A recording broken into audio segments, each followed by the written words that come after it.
Welcome back, you guys. Stellasobsession. Finally putting out a friggin' review. You guys picked it. Someone picked it on Sunday, so I'm gonna do the Spyderco Subvert from the broke point of view.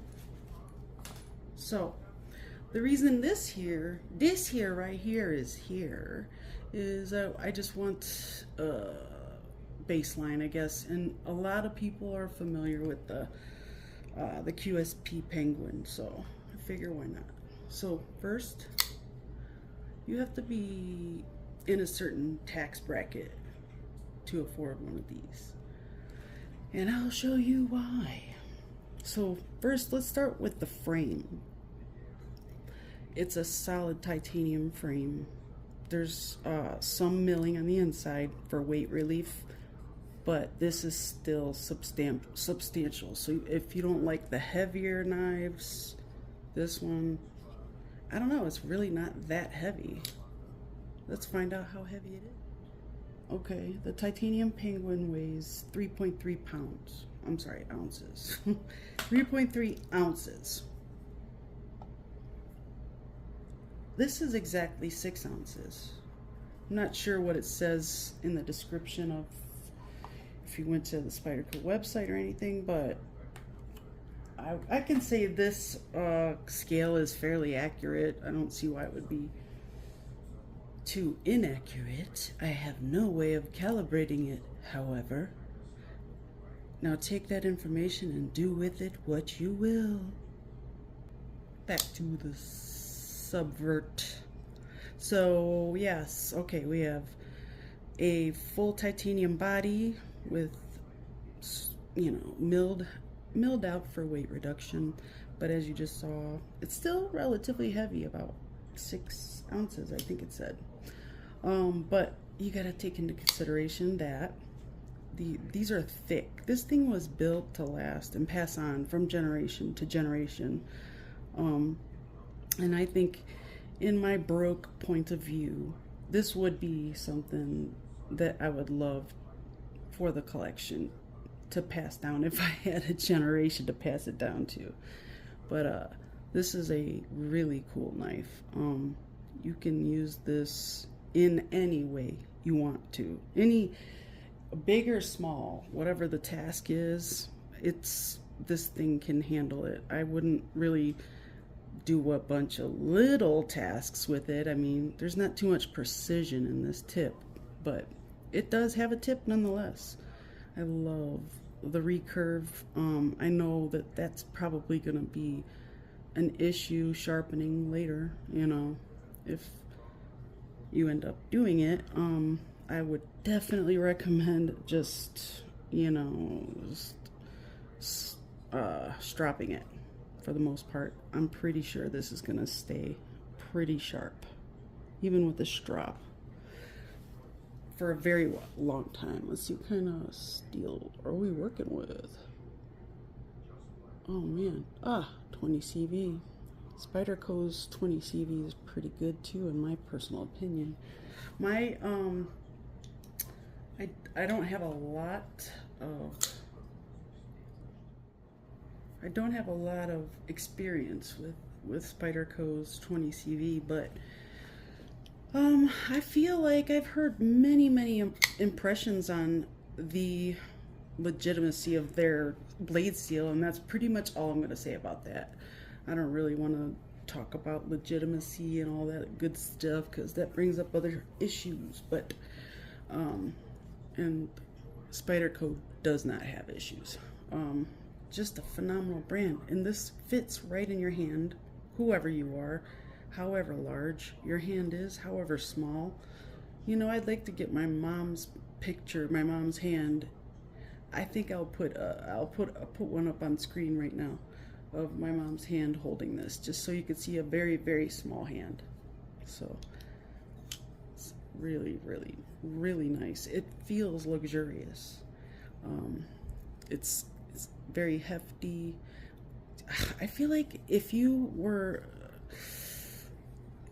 so bold, you could use this end right here as a hammer. I'm not kidding. This is like solid. I mean, I'm not kidding. You could use it as a hammer, but that would be blasphemy. So don't do that. Nah, I encourage it. Do it. If that's what you do to your knives, do your thing. I encourage it.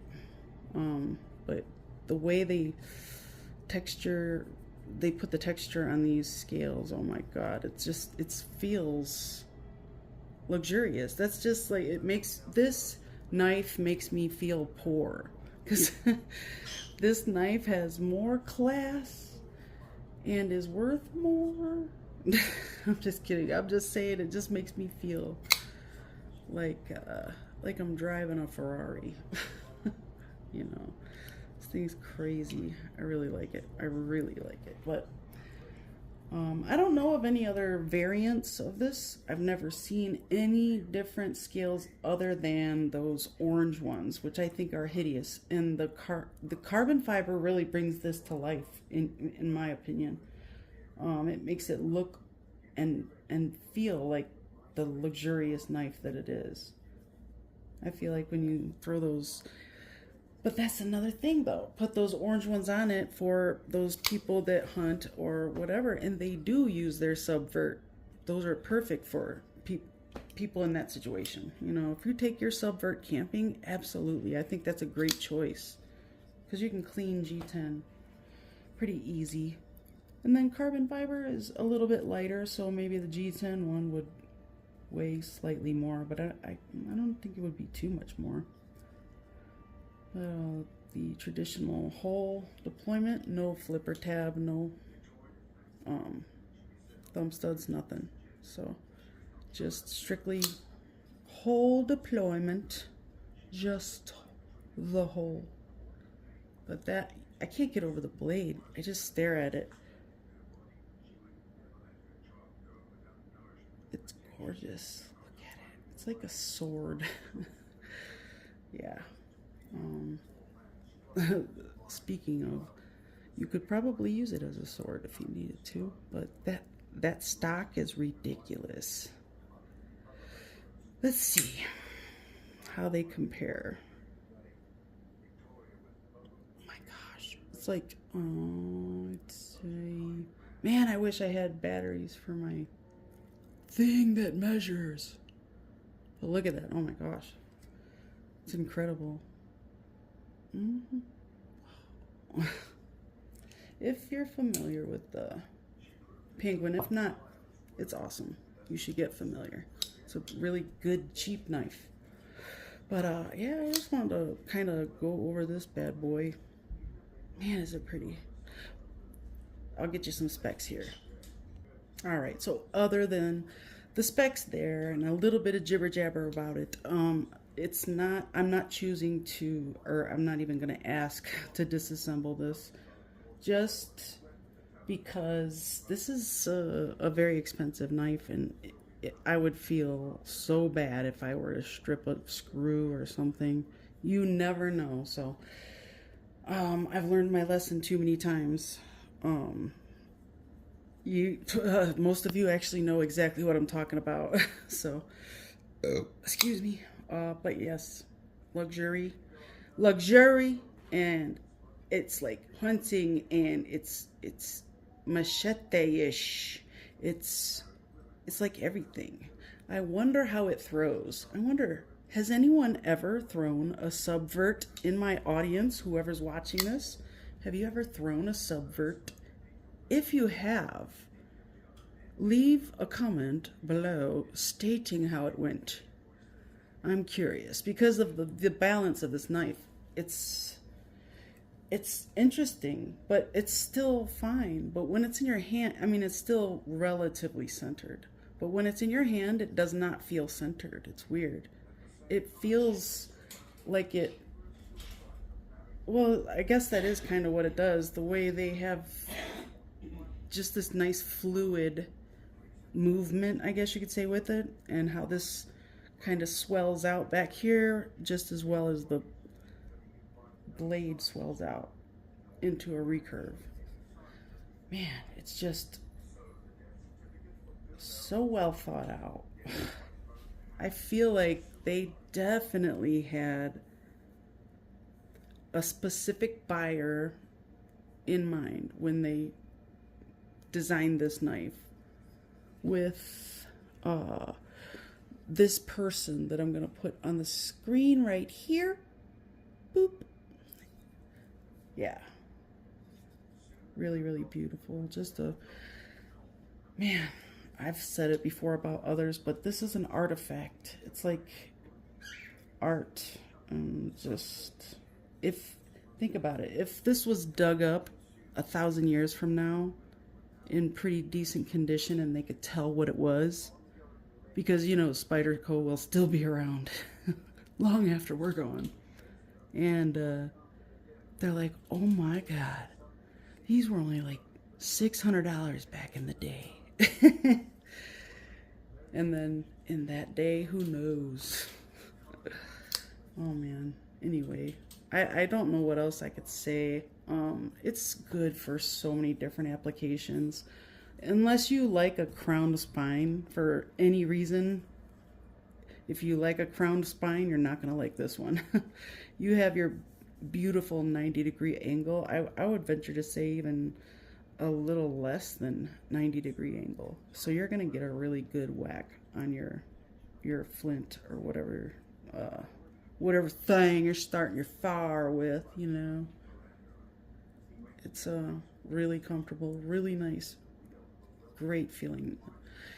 I feel like this knife is so epic, it deserved a way, way better pocket clip though. I get it, Spyderco, we all get it, we understand, but not this one, dude. It has to be better for this one. And things like this, they deserve an update. I love the classic, but it's a classic. I don't know. I say update it.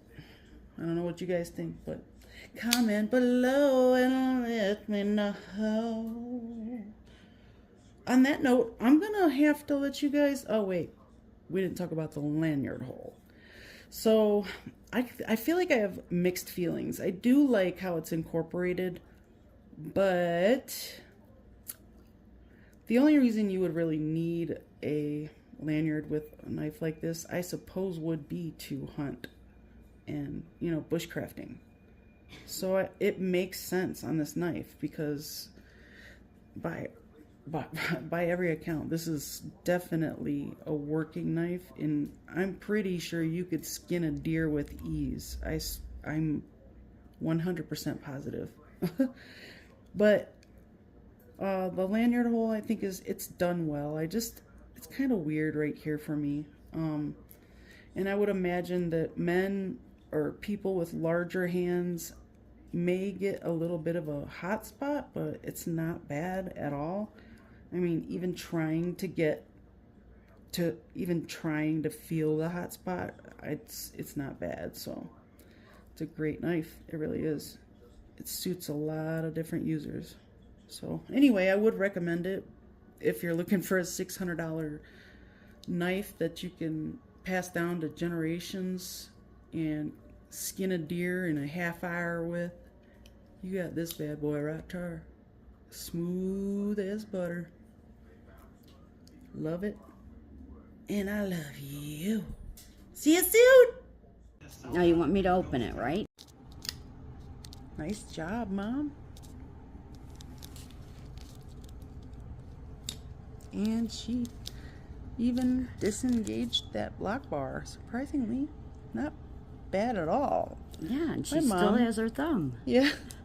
My mom's a seasoned pro. That's her saying hello. Just wanted to pop back in and say thank you guys for watching. I'm really, really excited to start getting back at it and all that. See you soon.